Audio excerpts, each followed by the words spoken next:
আওয়াজ বন্ধ করেন, তারপরে যা করেন করেন, আওয়াজটা বন্ধ করেন। আর মাইক জানিয়েছেন তো রওশনের সাথে ছাতা নিয়েছে, মাইক না। ভালো করে যদি কিছু থাকে দেন, না তো জীবনের মতো কিন্তু আপনি শেষ হয়ে যাবেন ভাই। তাড়াতাড়ি যা আছে সব দিয়ে দিন। আর আপনার তো কিছু নেইও, দেবেন কি? বয়স আপনার ৮৬ বছর, আপনি কি দেবেন?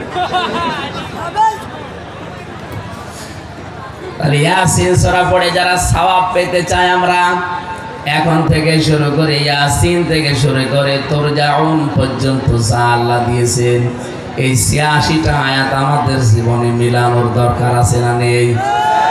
বলেন। সর্বশেষ যে আয়াত, ইন্নামা আমরুহু ইযা আরাদা শাইআন আইয়াকুলা লাহু কুন ফায়াকুন ফাসুবহানাল্লাযী বিয়াদিহি মালাকুতু কুল্লি শাইইন ওয়া ইলাইহি তুরজাউন। শেষের দিকে বলা হচ্ছে আমার আল্লাহ যা ইচ্ছা তাই করতে পারেন। উনি শুধু যদি বলেন হ, সঙ্গে সঙ্গে ফায়াকুন হয়ে যায়। তিনি পবিত্র, তার এই কুদরতি হাতের ভেতরে আসমান জমিনের যে রাজত্ব বলা হয় মালাকুত, সবকিছু আল্লাহর হাতে। সবাইকে ফিরে যাওয়া লাগবে তার কাছে। এখন এইগুলো যদি আপনার জীবনে আপনি না মানেন, ইয়াসিন সূরা একবার না ৫০ বার পড়লেও আপনার লাভ হবে না। কথা বলে না কেন? আপনি তেলাওয়াত করছেন ঘরের বারান্দায় বসে, ওয়ালা ইয়াহুদ্দু আলা তুআমিল মিসকিন। আল্লাহ পাক বলেন মিসকিনকে খাবার দাও। যারা খাবার দেয় না, খাবার দিতে উৎসাহ করে না, এই মানুষগুলো কিয়ামতে বিশ্বাসী না। তেলাওয়াত করছেন, হঠাৎ ফকির মিসকিন একজন এসে বলছে আমাকে খাবার দেন। আপনি যদি বলেন আমার পড়ায় ডিস্টার্ব করলেন কোন কারণে, আপনি কি পড়ছিলেন? আপনি পড়ছিলেন কি সেইটাই তো সামনে এসে হাজির হয়েছে। আপনি সেই কাজে যদি না করেন, তা আপনি পড়ে কি করবেন? আপনাকে তো আল্লাহ পড়ার জন্য দিয়েছিলেন, যেটা মেনে নাও। কথা বলেন ঠিক কিনা? যতটুকু শোনা যাচ্ছে পরিমাণে শোনেন ভাই, কিছু শোনা যায় না। হ্যাঁ, হোসাইন হুজুর কই? হোসাইন হুজুর কই? ও এরকমই চলছে। ওই 15.5 বছর যেরকম গেছে এরকমই চলছে। ভাই একটু একটু সহ্য করেন আর কি, আমরা তো সময় চলে যাচ্ছে এভাবে, একটু কথা বলতে দেন। গুরুত্বপূর্ণ একটা আয়াত পড়েছি, কিন্তু এটা এখন বাস্তবে আমাদের সামনে আসতেছে, খুব দরকার। এই আয়াতটা যদি আমরা এখনো বুঝে আমল করতে না পারি, সামনে কিন্তু আবার 100 বছর পেছিয়ে যাওয়া লাগবে। নাকি আমি সূরা কাউসার পড়বো? কাউসার পড়লো আমি এ পর্যন্ত চলে আসবো। যেখানে দেবেন আমি ঘুরে ফিরে একেবারে ওই মাওয়ের কাছে। কথা বলছেন? আমারে অনেক জায়গায় যে বলে কবরের ওয়াজ করেন। আরে ভাই, কবরে তো আরো সমস্যা। কবরে যে 3টা প্রশ্ন, ও প্রশ্নগুলো ঠিক করলেই তো দুনিয়া ঠিক হয়ে যাবে। কথা বলে না কেন? কেউ যদি বলে মার রব্বুকা, রব্বি আল্লাহ, মা দীনুকা, দীনুন আল ইসলাম, মান হাজার রজুল হাজা নাবিয়্যুনা মুহাম্মাদুর রাসূলুল্লাহ, এর বাইরে দুনিয়া আখিরাত আছে? সব তো এর ভেতরে। এই জন্য যেখানে দেবেন, যদি বলেন মরণের কথা বলেন, মরণেও রাজনীতি আছে। সব জায়গায় আল্লাহ কোরআনে কারীমকে দিয়ে রেখেছেন। যেখানে যাবেন কোরআনের বাইরে চলতে পারবেন? বলেন। আল্লাহ রাব্বুল আলামিন সূরা ইয়াসিনের শেষ নাম্বার আয়াতে যেটা জানাতে চাইলেন, হে পৃথিবীর বান্দা বান্দিরা, আমি আল্লাহ কিন্তু পবিত্র। যে সমস্ত বিষয়ে আমার সাথে শরীক করা হয়, আমার সাথে জুড়ে দেওয়া হয়, এগুলো থেকে আমি আগেই মুক্ত। আমার হাতে ক্ষমতা, আমার কাছে ফিরে আসা লাগবে। অথচ এই যে কথাগুলো বাংলায় বললাম, এগুলো অনেকের জীবনে নেই। সুবহানাল্লাযী বিয়াদিহি মালাকুত, এই যে মালাকুত বহু বচন দিয়েছেন, এটা খেলা করার জন্য শব্দগুলো আল্লাহ কোরআনে সেট করেননি। আল্লাহ বলেন আমার এই হাতের ভেতরে রাজত্বের চাবিকাঠি, আমি যাকে ইচ্ছা তাকে দেই, যাকে ইচ্ছা তাকে নামিয়ে দেই। এই বিশ্বাসটা অনেকে এখনো পর্যন্ত করেন না। অনেকে এখনো ভরসা করে আছে যে না জনগণ ক্ষমতার উৎস, এটা শিরিক। এক কথা বলছেন না কেন? কারণ আল্লাহ যেটা পারে ওইটা অন্য কেউ পারে, এই বিশ্বাস করার নাম শিরিক। আল্লাহ বলেন আমি পারি ক্ষমতায় দিতে, অন্য কেউ পারে না। আমার সাথে যদি অন্য কাউকে কেউ যোগ করে দেয়, সে আমার সাথে শিরিক করে। বাংলাদেশে বহু মুসলমান আমরা দেখতে পাচ্ছি এই সূক্ষ্ম শিরিকের সাথে জড়িত। কথা বলেন ঠিক কিনা? সুতরাং এই শিরিক আমাদের ভেতর থেকে থাকে, তাহলে জান্নাত হারাম হয়ে যাবে, জাহান্নাম ওয়াজিব হয়ে যাবে। ইন্নাহু মা ইউশরিক বিল্লাহ ফাকাদ হারামাল্লাহু আলাইহিল জান্নাহ ওয়া মাওয়াহুন নার ইলা আখির আয়াত। আল্লাহ পাক বলেন কোন মানুষ যদি শিরিক করে আমি আল্লাহর সাথে, ওর প্রথম শাস্তি এই যে ওকে আমি জান্নাতে দেব না।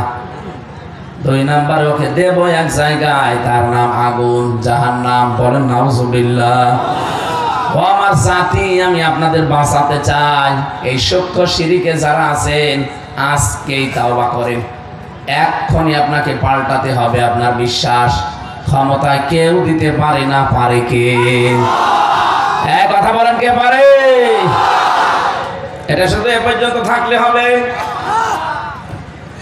আমি আলিফ থেকে ইয়া পর্যন্ত নবীজির বর্ণনা দিচ্ছিলাম যে প্রত্যেকটি অক্ষরে আল্লাহর নবীর মান, সম্মান, ইজ্জত, মর্যাদা আল্লাহ বাড়াতেই থেকেছেন। শেষে এসে বলেছেন আমার নবী হচ্ছেন নেতা। কি? আরো জোরে বলেন। সুতরাং এই ইয়াসিন দিয়ে আমাদেরকে শিক্ষা আল্লাহ দিতে চাই। এটা কিয়ামত পর্যন্ত এই ইয়াসিন থাকবে না, কিন্তু ইয়াসিনের উত্তরাধিকারী নায়েবে রাসূল যারা, তারা থাকবে। আমরা যদি সামনে নেতা হিসাবে কাউকে মানতে চান, কোরআন ইয়াসিন অনুযায়ী নবীকে যারা মেনে চলে তাদেরকে মানা ফরজ। যে আয়াত পড়েছে সূরা নিসার 58 নম্বর আয়াত, এর এক আয়াত পরে আয়াতটা আল্লাহ জানিয়েছেন আমাদেরকে, ইয়া আইয়ুহাল্লাযীনা আমানু আতিউল্লাহা ওয়া আতিউর রাসূলা ওয়া উলিল আমরি মিনকুম। ঈমানদারেরা, যদি সত্যি তোমাদের ঈমান থাকে, তাদেরকে বলছি। এই কথা কেন বললেন? ইয়া আইয়ুহাল্লাযীনা আমানু, এই শব্দটা পড়া কোরআনে 89 জায়গায় আমি পেয়েছি। এক কথা এতবার বলা লাগে না, এই জন্যই বলেছেন কারণ বহু মানুষ ঈমানের নাম করে, কিন্তু ঈমানের আগে যে কাজ করা লাগে ওইটা করে না। আমাদেরকে আল্লাহ বানিয়েছেন আমা খালাকাতুল জিন্না ওয়াল ইনসা ইল্লা লিয়াবুদুন, আমরা যেন মানুষ আর জিন ছাড়া আল্লাহর ইবাদত করি। ইবাদত করার আগে একটা কাজ করা লাগে, তার নাম ঈমান। ঈমান না হলে ইবাদতের মর্যাদা, মূল্য, কথা বলে না কেন? ইবাদত করার আগে আপনাকে ঈমান আনা লাগবে। ঈমান আনার আগে আপনাকে কি আর কাজ নেই? কেউ যদি ঈমান আনতে হয় না, তাও বানা, ঈমান আনার আগে আপনাকে একটা কাজ আল্লাহ নির্দেশ দিচ্ছেন, ফামাইয়াকফুরু বিত্তাগুত ওয়া ইউমিন বিল্লাহ। কোন মানুষ যদি ঈমান আনতে চায়, তার প্রথম কাজ হবে সে যেন তাগুতকে ছেড়ে দেয়।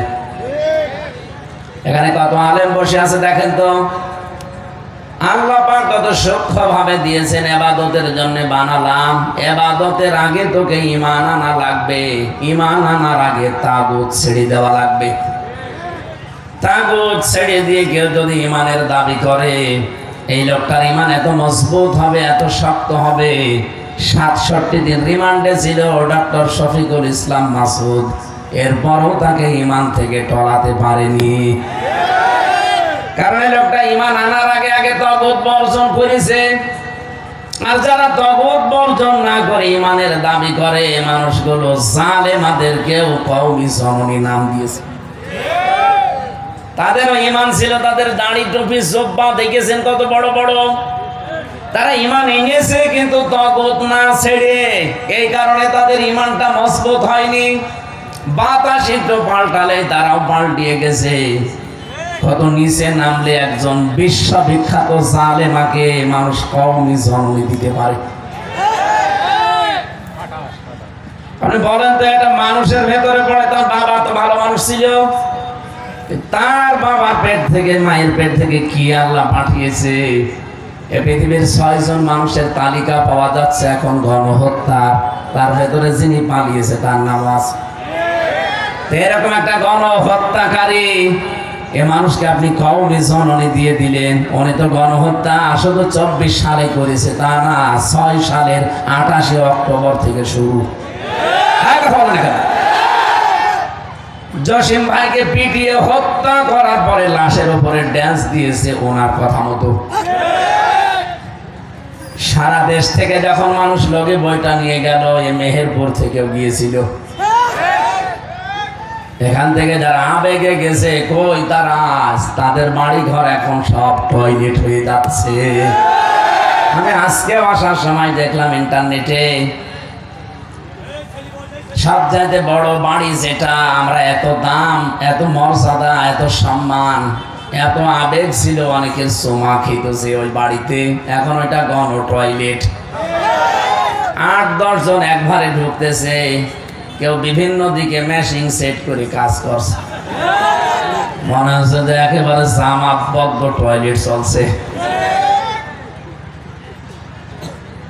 সুতরাং অনেক গণহত্যাকারী এটা পৃথিবীতে এখন স্বীকৃত। যার কাছে গেছে তার নামও আছে। কি আপনি ইন্টারনেট এখন সার্চ দেন, সার্চ দিলে দেখবেন 6 জনের নাম আসবে। প্রথম নাম্বারে নাম আসবে একজন খ্রিস্টানের।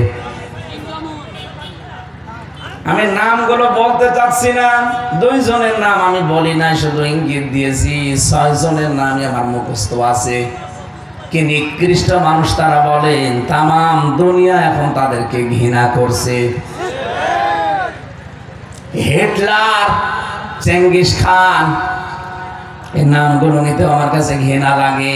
আমার মনে হয় যুগের আবর্তনে দেখবেন এই মানুষগুলোর নাম এরকম মানুষ ঘৃণা ভরে প্রত্যাখ্যান করবে। এতগুলো মানুষ মেরে ফেললেন, এরপরও এখনো আপনার অনুশোচনা আসে না? আপনি এখনো অনুতপ্ত হন না? এখন উল্টাপাল্টা কথা বলেন, এখনো পর্যন্ত মানুষকে উস্কানি দেন। গতকালকে আমার দেশের হেডলাইনটা দিল্লির মসনদে আগুন লাগিয়ে দিয়েছে। আমি আশা করব এই দেশে প্রথম আলো না নিয়ে, জনকণ্ঠ, এটা জঘন্য কণ্ঠ, এদেরকে না নিয়ে আমার দেশ নয়া দিগন্ত এগুলো কিনলে আল্লাহ রাস্তায় দান করা সওয়াব হবে। সত্যকে সত্য বলে প্রকাশ করে, কেউ আজ পর্যন্ত এটা প্রকাশ করলেন না যে উনি যাবার আগে দেশে মেসাকার করার চেষ্টা করেছিল। এতটুকুই না, দিল্লি যাবার পরেও বলেছে আক্রমণ করেন বাংলাদেশকে। এই সত্যটা এতদিন আপনি কেউ বললেন না, কোন কারণে? পত্রিকা দেশে ছিল না। এই জন্যই ধন্যবাদ জানাচ্ছি আমার দেশ। নয়া দিগন্ত চালু হবে, নয়া দিগন্ত টেলিভিশন চালু করার চেষ্টায় আছে। গণহত্যা শাপলা চত্বরে বিশেষ করে এ আলেম ওলামাদেরকে যা করেছেন সব ভিডিও ফুটেজ আছে। আপনারা এতদিন বিচার করতেন সব সোনা সাক্ষীর উপরে, এখন থেকে আন্তর্জাতিক অপরাধ ট্রাইব্যুনাল এই বিচার হবে দেখা সাক্ষীর উপরে। মাওলানা মতিউর রহমান নিজামীকে ফাঁসি দিয়েছেন সোনা সাক্ষীর উপরে। আল্লামা দেলাওয়ার হোসেন সাইদি রহমতুল্লাহ আলাইহে, তাকে আপনি ফাঁসি দিতে পারেননি, শেষ পর্যন্ত আমৃত্যু দিয়েছেন সোনা সাক্ষীর উপরে। একটা দেখা সাক্ষী ছিল, তাকে সাক্ষী দিতে দেয়নি, সুখরঞ্জন বালি গম করে ভারতে পাঠিয়েছে।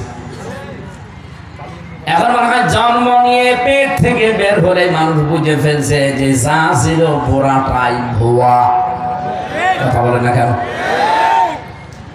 এই জন্য আমি সেটা বলতে চাই, খুব সতর্ক থাকা লাগবে। আমাদের ঈমান আনার আগে আমাদের দায়িত্ব হচ্ছে তাগুত ছাড়া। তাগুত না ছাড়লে ঈমানের দাম নেই। তাগুত না ছাড়লে ঈমানের দাম আছে। তাগুত ছেড়ে দিয়ে যদি আপনি ঈমানের দাবি করেন, লাং ফিসামালাহা,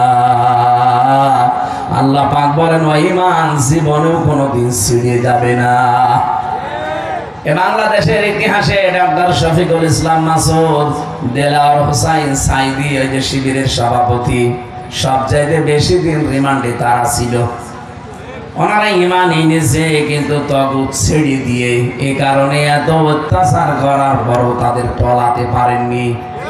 আর আমরা কত আলেমকে 15.5 বছরে দেখেছি, ওদের টলানো লাগে না, ওরা নিজেরা আরো টলিয়েছে।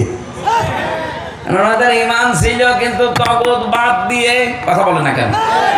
এই জন্য তাগুতের সাথে যদি সম্পর্ক রেখে ঈমান আনেন, ঈমানের দাম নেই। তাগুত ছেড়ে দিয়ে ঈমান আনা লাগবে। এখন তাগুত কি? এটাকে খাওয়া লাগে না চিবানো লাগে? তাগুতের অর্থ প্রধানত 7টা। 1 নম্বরে তাগুত মানে শয়তান। তাগুত মানে কি? এখন বলুন শয়তান পাবো কোথায়? শয়তানের দেশে আছে? হ্যাঁ আছে। শয়তান বলা হয় ওই লোকটাকে যে লোকটা অপচয় করে। এদেশে নেই? যারা অপচয় করবে মনে করবেন ওটা শয়তান দখল করে ফেলেছে। এখন বাড়ি যাওয়ার পরে যদি দেখেন আপনার স্ত্রী আপনাকে গালি দিচ্ছে, শুকুরের বাচ্চা, কুকুরের বাচ্চা, আপনার ভালো লাগবে? অবশ্য ঠিক, ভালো লাগবে আপনার? আপনার কি রাগ হবে? জবাব দেন না কেন? রাগ হবে না? না। আপনি যদি বিবেক বুদ্ধিমান মানুষ হয়ে থাকেন, রাগও আপনার হবে না।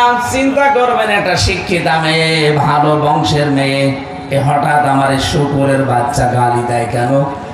এ স্বাভাবিক না? অবশ্যই এর জিনে ধরেছে। কিসে ধরেছে? আপনি যখন স্বাভাবিক থেকে অস্বাভাবিক আচরণ করলে মনে করেন ওটা জিনে ধরেছে, আর মানুষ নেই, ও জিন এই কথাগুলো বলাচ্ছে। আপনি যদি মানুষ দাবি করার পরেও ঈমান এনেছি দাবি করেও যদি আপনি অপচয় করেন, বুঝবেন আপনি আর মানুষ নেই, আপনাকে শয়তান দখল করে ফেলেছে। বাংলাদেশে আজ যারা অপচয় করেছেন, এখনো করছেন, ভবিষ্যতেও করবেন বলে আশা করি আছেন, থামেন। আপনার কিন্তু ঈমান এখনো আনা হয়নি। পৃথিবীর এই একটাই মাত্র কাজ, যে কাজ করলে মানুষ শয়তানের একেবারে ভাই হয়ে যায়। আমি কোরআন পড়ে দেখেছি কোন কাজ করলে মানুষ শয়তানের ভাই হয় আমি পাইনি। এই কাজে আছে ইন্নাল মুবাদদিরিনা কানু ইখওয়ানাশ শায়াতিন ওয়া কানা আশ-শাইতানু লিরাব্বিহি কাফুরা। অবশ্যই অপচয় যারা করে তারা শয়তানের ভাই, আর শয়তান তার রবের প্রতি অকৃতজ্ঞ ছিল। এই জন্য আমরা এখান থেকে সতর্ক থাকবো, নয়তো আমার ঈমানের কোনো মূল্য থাকবে না। আল্লাহ শুধু ফতোয়া দিয়ে শেষ করে দেয়নি, আল্লাহ নিজে এই কাজটা দেখিয়েছেন। সানুরিহিম আয়াতিনা ফিল আফাকি ওয়া ফি আনফুসিহিম। এই যে ওয়া ফি আনফুসিহিম, এই শব্দের ভেতরে আমি তাফসিরে পড়েছি, আল্লাহ রাব্বুল আলামিন বলেন অতি শীঘ্রই আমার দিক দিগন্তে এবং মানুষের এই বডির ভেতরে এমন কিছু আমি আবিষ্কার করে দেখাবো, হাত্তা ইয়াতাবায়ানা লাহুম আন্নাহুল হক। আমি যে সত্য এটা যতদিন প্রমাণ না হবে ততদিন দেখাতেই থাকবো। তার একটা বিষয় আমি কয়েকদিন আগে পেয়েছি, বিজ্ঞান আরো অনেক আগে পেয়েছি, আমি লেখাপড়ায় পেলাম। এই যে আমরা খাবার খাই, খাবারের মূল নির্যাসগুলো দিয়ে তৈরি হয় পিত্তরস। কিছু দিয়ে রক্ত হয়, কিছু দিয়ে বীর্য হয়, কিছু দিয়ে টয়লেট হয়, বিভিন্ন জায়গায় ছড়িয়ে যায়। যেটা আসল জিনিস, খাবারের আসল নির্যাস দিয়ে, এর নাম পিত্তরস। খাবার যতক্ষণ পেটে থাকে ততক্ষণ এটা ফোঁটা ফোঁটা পড়তে থাকে। এটা এত দামি জিনিস শরীরের ভেতরে, যতক্ষণ খাবার হজম না হবে এটা হজম করার সহায়ক। এই জন্য দামি জিনিস, এ কারণে পেটে থাকলেই পড়তে থাকে। খাবার পেটে থাকবে না, ওটা পড়বে না, অটোমেটিক বন্ধ হয়ে যাবে।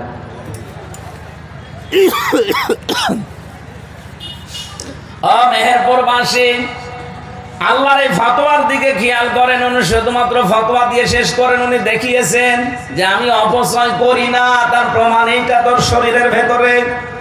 এটা আমি রসটা কিন্তু পড়ে যেতে বাধ্য ফোটা ফোটা। আল্লাহ বলে না, পড়বে না। খাবার থাকলে পড়বে অটোমেটিক, খাবার না থাকলে বন্ধ হয়ে যাবে।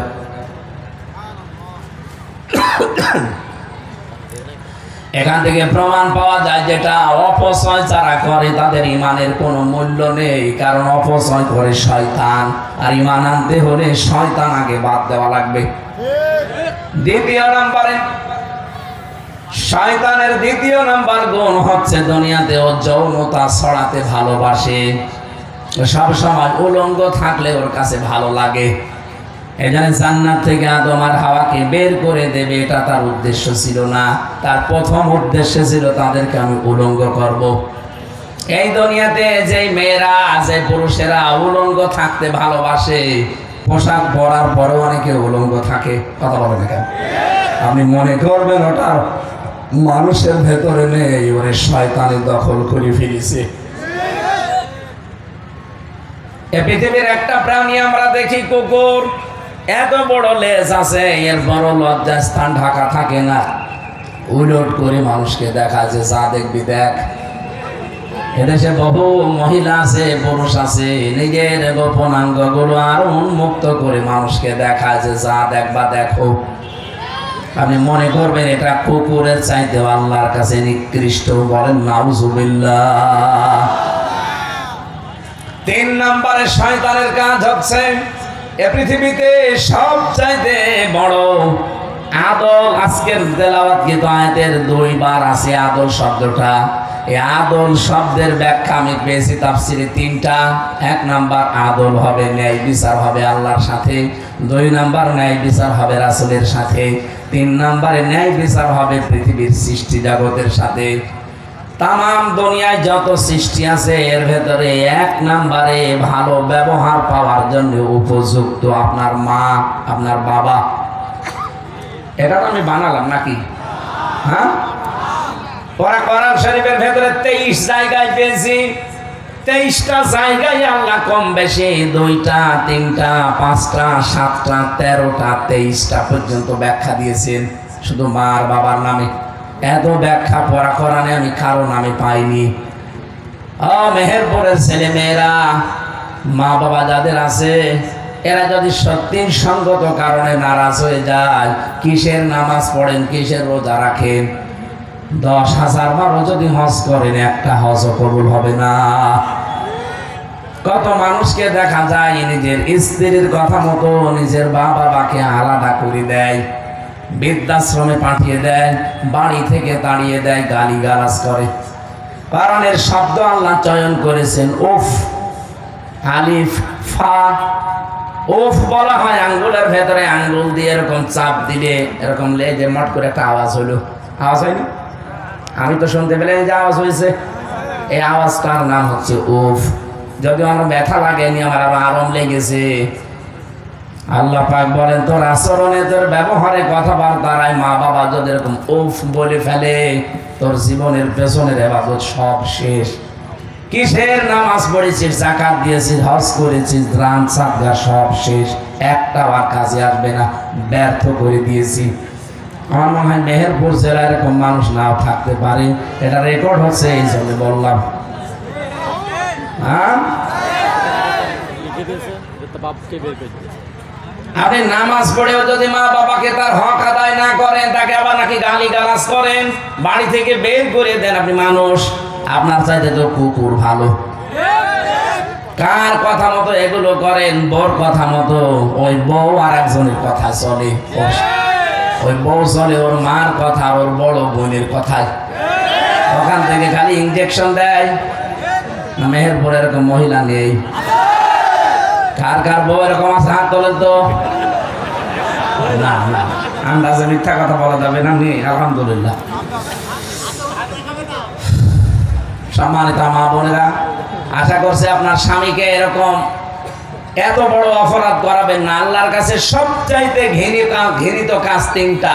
এক নম্বরে নিজের মা বাবার সাথে খারাপ আচরণ করা, দুই নম্বরে প্রতিবেশীর স্ত্রীর সাথে লাইন করা। এদেশে তো নেই,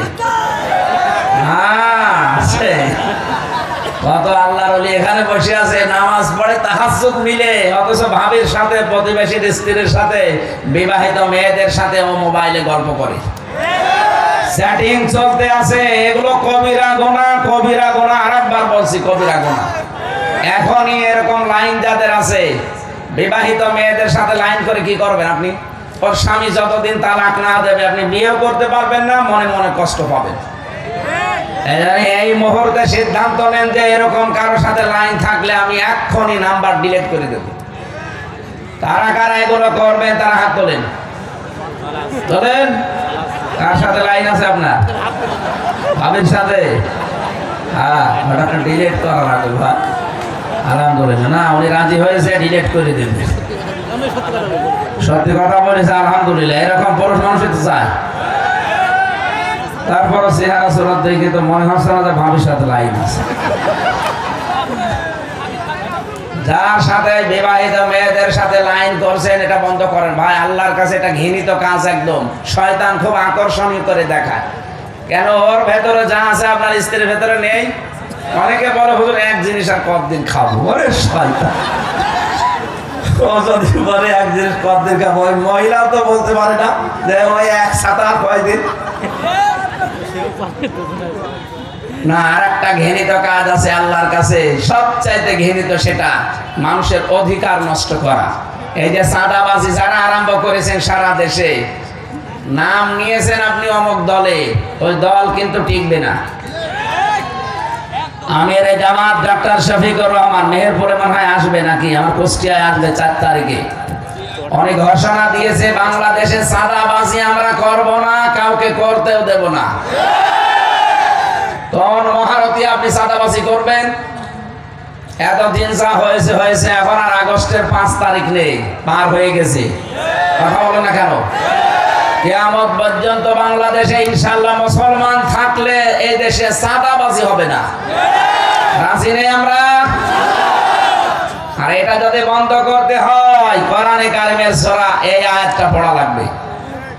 ইন্নাল্লাহা ইয়া'মুরুকুম, আমি আল্লাহ তোমাদেরকে অবশ্যই আদেশ করছি, আনতু আদুল আমানাতি ইলা আহলিহা, তার প্রাপকের কাছে তার আমানতটা যে পাবে তাকে দিয়ে দাও।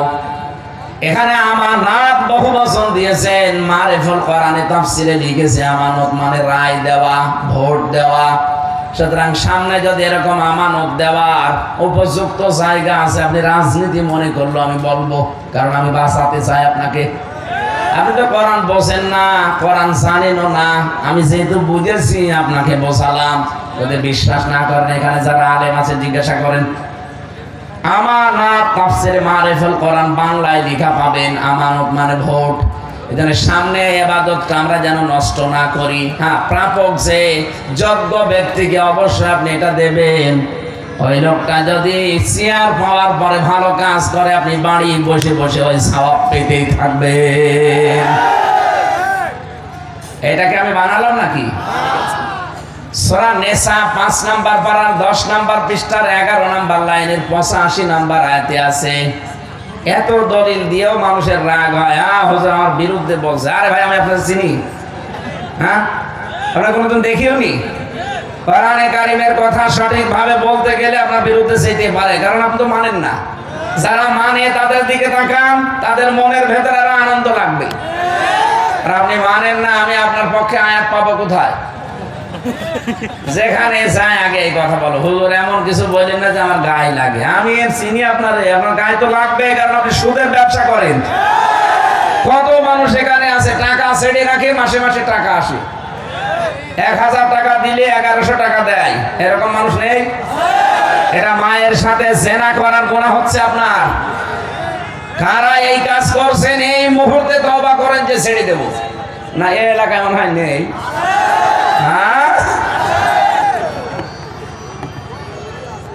এই যে জমি জায়গা যারা বর্গা নেন না, বড়রা কি বলে, 1 লাখ টাকা দিলাম আমি তৌহিদ সাহেবকে, উনি 1 বিঘা জমি আমারে দিল। যতদিন জমি করে খাবো টাকা ফেরত দেওয়া লাগবে না, 2 বছর 5 বছর পরে যখন টাকা ফেরত দেবে জমি ফেরত পাবে। এটার নাম কি? এই বন্ধক জায়েজ নেই। মায়ের সাথে আপনি একেবারে সরাসরি জেনা করছেন। কার জন্য কি করে যাচ্ছেন জেনা করে? মনে করছেন আপনার ছেলে মেয়ে আপনার স্ত্রী সুখে থাকবে, আপনি 200 বছর পরে আবার মেহেরপুরে ফিরে আসবেন, আপনাকে পরিচয়ও দেবে না ওই সময় যারা থাকবে। অথচ এই সুদের টাকা দিয়ে আপনি এই জমি জায়গাগুলো কিনেছিলেন। এই কথা বলছেন এখন। আমার 3 পুরুষের পরে আমি আর চিনি না। আমার বাবা রিয়াজউদ্দিন, তার বাবা জাহান আলী, তার বাবা নওয়াজ আলী, এরপরে ছাতা আমি আর জানি না। এখন বলেন তো, ওনার আছে কুষ্টিয়ার বুকে, আমার এই গ্রামের বাড়ি হালসা, ওই জায়গায় যা সম্পদ বানিয়ে গেছে। এখন যদি সেই নওয়াজ আলীর বাবা এসে বলেছে 2 তলা বাড়ি আমার, ওর দাঁত মুখ খুলে ফেলবো না? যে ভাড়ামে করার জায়গা পাব না। কিসের নওয়াজ আলীর বাপ আপনি? আমি তো নওয়াজ আলীকে চিনি না। অথচ এই সম্পদ বানাতে গিয়ে এসে বাবা শাহজালাল সব হালাল করে ফেলেছিল। আমরা এখনো অনেকে এই পাগলামি করছি। না ভাই থামেন। কার জন্য আপনি এই সুদের টাকা নিয়ে মায়ের সাথে জেনা করার গোনা নিয়ে যাবেন বলেন? ওইটাই তো আপনার নিজের না। এই পদ্ধতিতে যারা চাষ করে খাচ্ছেন 2টা নিয়ম মানা লাগবে, তাহলে জায়েজ হবে। 1 নম্বরে, যতদিন আপনি ওই জমি করে খাবেন ততদিন খাজনা আপনি দেবেন। যতদিন জমি করে খাবেন, ওই যে বছরে বছরে সরকারকে যেটা দেওয়া লাগে খাজনা বলে না, এটা আপনি দিয়ে দেবেন। আর যখন টাকা ফেরত নেবে তৌহিদ সাহেব, 1 লক্ষ টাকায় 10,000 টাকা কম নেওয়া লাগবে। আমি জানি ও বলবে যে হুজুর এটা লস হয়ে যায়। লাভ লসের মালিক কি আপনি? বলেন না কেন? আপনি তো আল্লাহর কাছে বিক্রি হয়ে গেছেন, এখন আপনার লাভ লস দেখার দরকার কি? 1 লাখ গরু বিক্রি করে আসার সময় গরু বিক্রি না করে চলে আসছে, টাকায় ধরেছে বোঝাই, গরু না বিক্রি করে দাম পাইনি। দাম পাওয়ার দরকার কি? টাকা তো আমরা নেবো। আপনার লাভ লসের হিসাব করার দরকার। এগুলোর মালিককে এটা খালি মুখে মুখে বললেই হবে। মুখে বলে এদিকে, ওদিকে সুদের টাকা ছেড়ে রাখে, জমি জায়গা থেকে সুদ নেয়। আমার এখন নামাজের সময় হয়ে যাচ্ছে, এই জন্য আমরা তো বিস্তারিত যেতেও পারছি না। ওইদা হাকামতুম বাইনান নাস, মানুষের মাঝে যখন মীমাংসা করবা, বিচার করবা, আন তাহকুমু বিল আদলি, ন্যায় বিচার করবা। এই আদল শব্দের ভেতরে 27টা বিষয় আছে। আমরা কেবল 3টা বলেছি। আল্লাহর সাথে আদল, রাসূলের সাথে আদল, আর সৃষ্টি জগতের সাথে আদল বা ন্যায় বিচার। ইন্নাল্লাহা নি'মা ইয়াইযুকুম বি, আল্লাহ কত সুন্দর ওয়াজ তোমাদেরকে শোনাচ্ছেন। পুরাটা শোনাতে পারলে আমাদের আরো